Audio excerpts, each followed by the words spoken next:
I think Clinton Portis was probably my favorite player. He did like too many characters to count. Dollar Bill, not Clinton Portis, Dollar Bill. You heard of Vampire in Brooklyn? Well, I'm Jerome from Southeast D.C. I'm Dr. I don't know. That sheriff gonna get you for everybody who wanna know. Kid Bro sweets. I got whatever you need.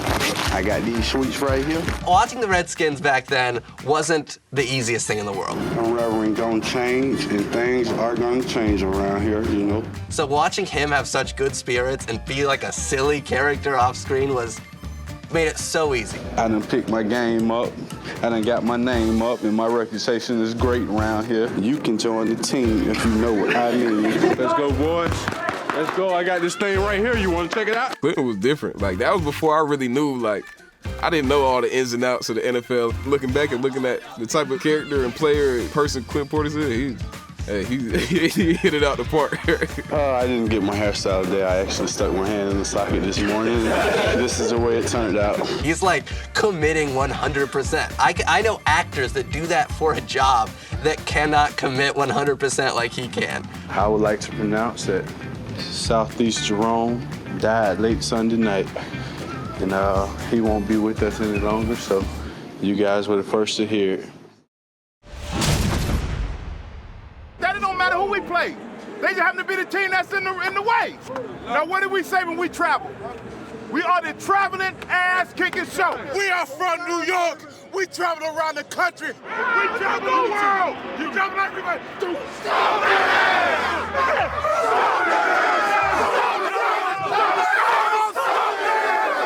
I think great characters in the NFL, they are typical, but atypical at the same time.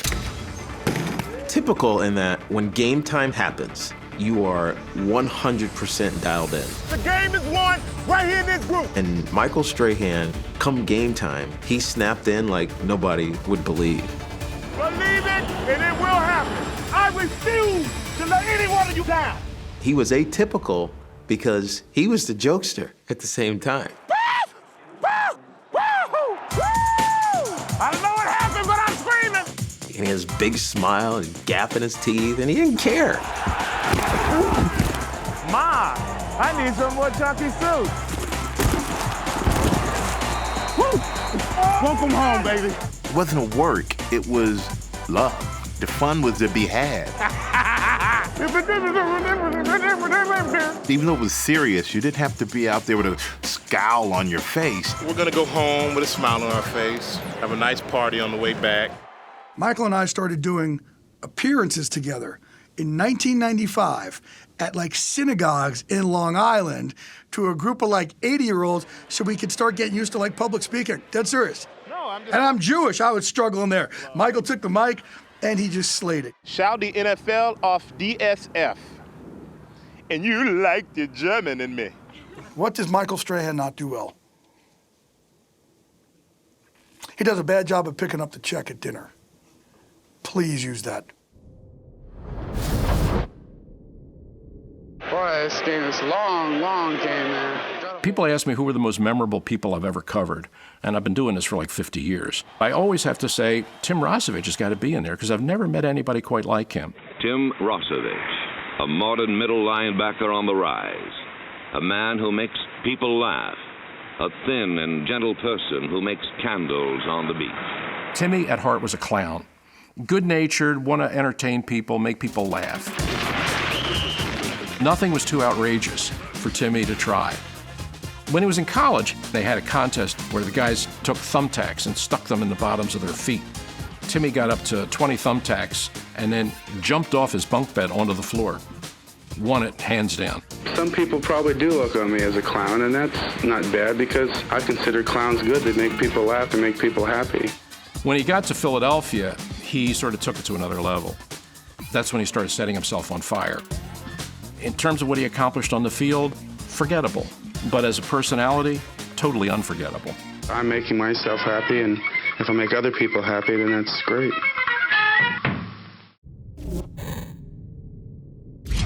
Hey, when we man up, we stand up.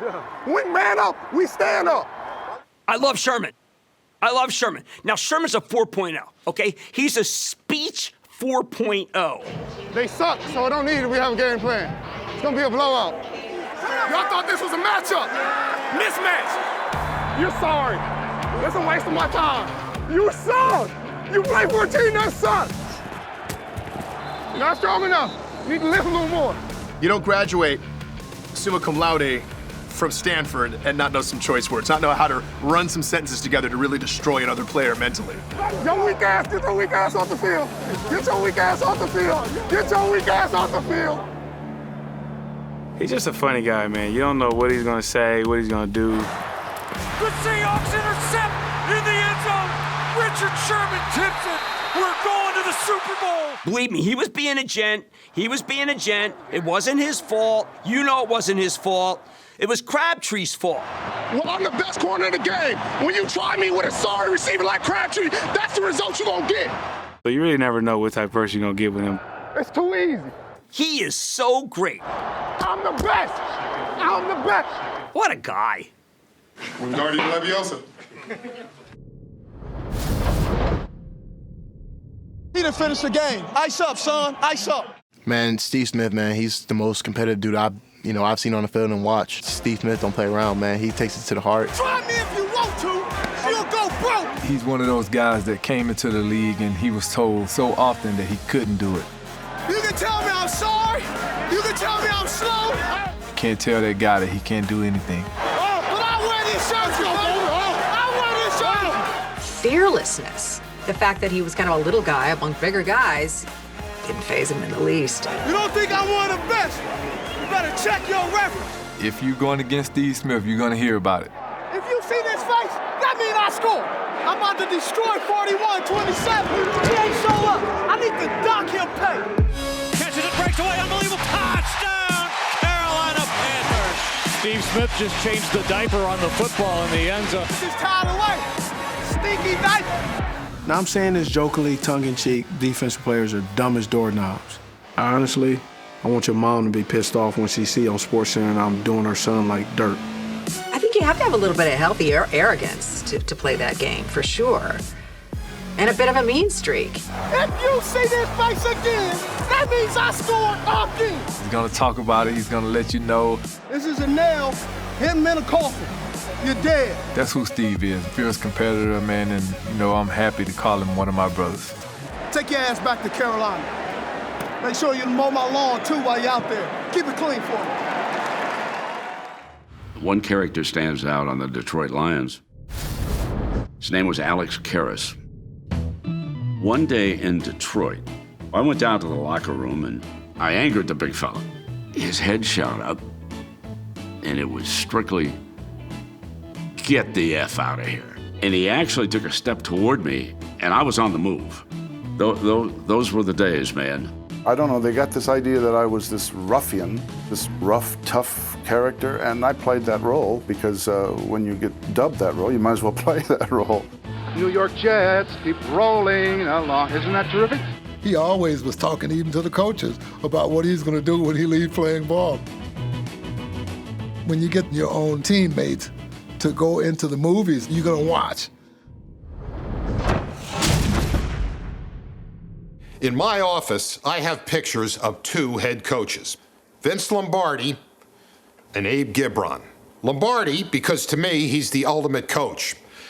And Abe, well, he's the ultimate character. You gotta win this one now. I don't give what it takes to do it, Glenn. If you have to kick somebody right in their nuts out there, that's what maybe we have to straighten this thing out. Hey, what the hell's the matter with these receivers for Watch your pass and watch your run. You got it covered now. Oh, you dirty Why you number 10? You ain't got no guts, number 10. Who's number 10 officiating? That's Sabato from Cincinnati. You tell him to mind his own business. I said so. What the hell are you looking at? Damn you! Hey, you know you guys, for sake, you're ruining this game. You're making it like a circus. Abe Gibron, he was the best. Hey! Take some more yelling! Come on, try some more! Try some more! My name is Max McGee, and I've been left in with the Green Bay Packers since 1954. Max was a cool guy. I talked to Max about getting emotional about a game, getting angry, getting your juices flowing and ready to do battle. He goes, no, Jerry, I can't play that way. I got to be loose. But I'm a after the curfew check, because I sneak out every night. Let's go, let's go! Here we go, here we go, here we go! Sharp now, sharp.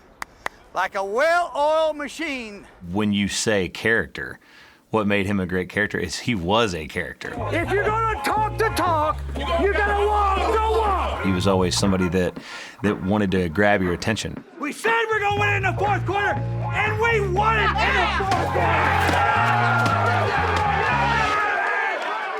Jimmy utilized his psychology degree to manipulate a lot of us into doing great things. Let the mind control the body, not the body controlling the mind. Right, Emmett? That's it. Right before a playoff game, he walked up and down and he looked and the kid was having an asthma attack. He told him the asthma field was over there. Are you part of this group? Asthma, my get over there on that other field and have some asthma. Get out of here. He was a master motivator in that way. But I would never mess with him about his hairdo too much, you know. Maybe we got him in the Super Bowl. At the Super Bowl, I dumped a bucket of water on it, and you know, the ice didn't even mess up his head. So, you know, I don't know what he put in there, but it was like steel wool. Emmitt Smith is giving Jimmy Johnson's head a workout, and by golly, that hair does move. But not well. That's all they've been waiting for all year, bro. They've been waiting for that moment all year.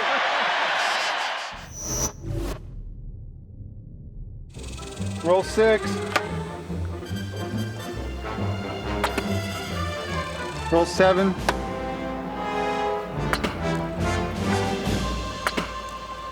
Sammy Baugh. I lived in Washington, D.C., and I listened to every Redskin game on the radio. Yeah, he was kind of a Texas kind of guy with swagger.